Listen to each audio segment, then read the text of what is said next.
नमस्कार दोस्तों। आप सोचो कि अगर आपका भी वोट चोरी हो तो आप क्या करेंगे?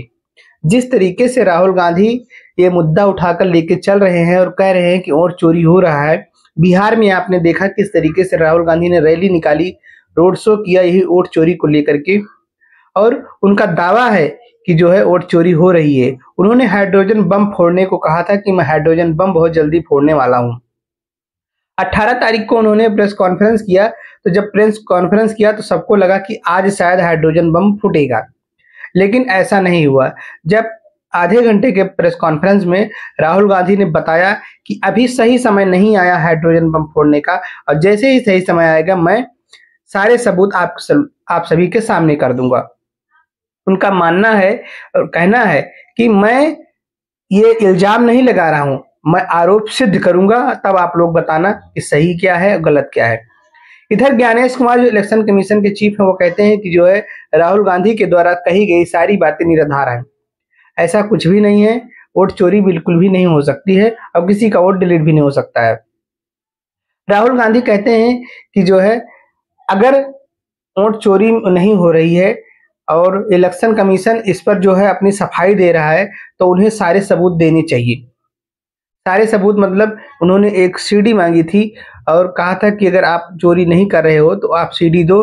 तो इस पर इलेक्शन कमीशन ज्ञानेश कुमार का कहना था कि जो है हम किसी की प्राइवेसी नहीं दिखा सकते। मैं आप लोगों से पूछना चाहता हूं कि वोट डालते समय वोट पड़ गया, उसमें ये नहीं दिख रहा है कि कौन डाल रहा है, तो उसमें प्राइवेसी किस बात की? और आपने जो डाटा तैयार करके रखा है उसे आप क्या करेंगे? उसे आप या तो बाद में हटा देंगे या तो उसे आप जब राहुल गांधी मांग रहे हैं तो उसे आपको देने में क्या दिक्कत है? पहली बात। और दूसरी बात यह है कि राहुल गांधी का साफ साफ कहना है कि ज्ञानेश कुमार वोट चोरी में शामिल हैं और इनकी अहम भूमिका है उसमें, और कहते हैं कि मैं उसे सिद्ध करके दिखाऊंगा। तो बिना आधार के कोई व्यक्ति इतनी बड़ी बात नहीं कह सकता है। इलेक्शन कमीशन जो कि एक ऐसा पद होता है जिसकी गरिमा जो है बरकरार होती है, और उस पर अगर शंका किया जाए तो यह हमारे देश की बड़ी विडंबना है।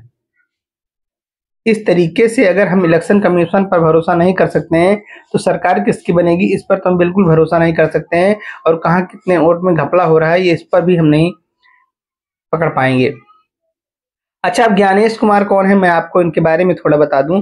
ज्ञानेश कुमार चीफ सेक्रेटरी रह चुके हैं अमित शाह के। लगभग 6 साल इनके अंडर में काम किए हैं।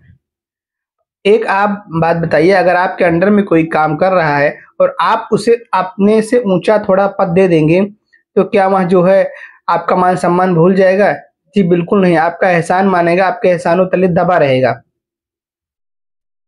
दबा इसलिए रहेगा क्योंकि आपने ही उन्हें बनाया है। अमित शाह जो है अपना पद तो दे नहीं सकते थे, इसलिए उन्हें जो है इलेक्शन कमीशन का चीफ बना दिया।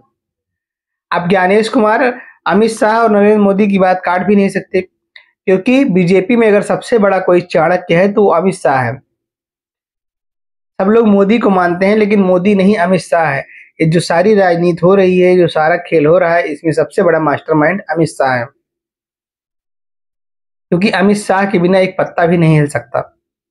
अब आप लोग सोचिए कि ज्ञानेश कुमार उनके अंडर में 6 साल काम किए हैं और उसके बाद में फिर उन्हें जो है चीफ इलेक्शन का चीफ बना दिया गया, और क्या वहां जो है अमित शाह कोई बात कहेंगे तो उनकी बात काटेंगे?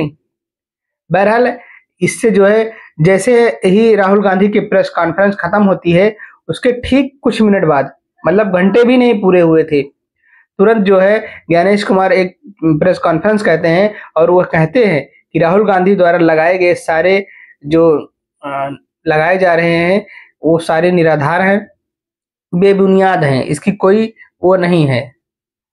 सब कुछ सही है, किसी का वोट डिलीट नहीं किया जा सकता है और ना ही ऐसे किसी का वोट डिलीट किया जा सकता है। राहुल गांधी कहते हैं कि पहले वोट पड़ने में इतना कम समय लगता था और अब इतना ज्यादा समय क्यों लग रहा है? जैसे कि आप देखते हैं एक एक दो दो महीना लग जाता है वोटिंग में, लेकिन राहुल गांधी का मानना है कि पहले इतना समय नहीं लगता था और अब इतना समय क्यों लगता है। ऐसे कई मांगे उन्होंने रखी हैं कि जो है इलेक्शन कमीशन उसका जवाब दे। लेकिन उन्होंने जो हाइड्रोजन बम की बात की है, अब यह आने वाले समय में कब आ सकता है, या दीपावली तक आ सकता है या दीपावली पहले आ सकता है, बिहार चुनाव के आसपास आ सकता है, क्योंकि कहीं ऐसा ना हो कि बिहार चुनाव के आसपास आए तो उसमें राहुल गांधी का भी फायदा हो। यह भी देखा जा रहा है। दिवाली से पहले कोई एक धमाका जरूर होगा।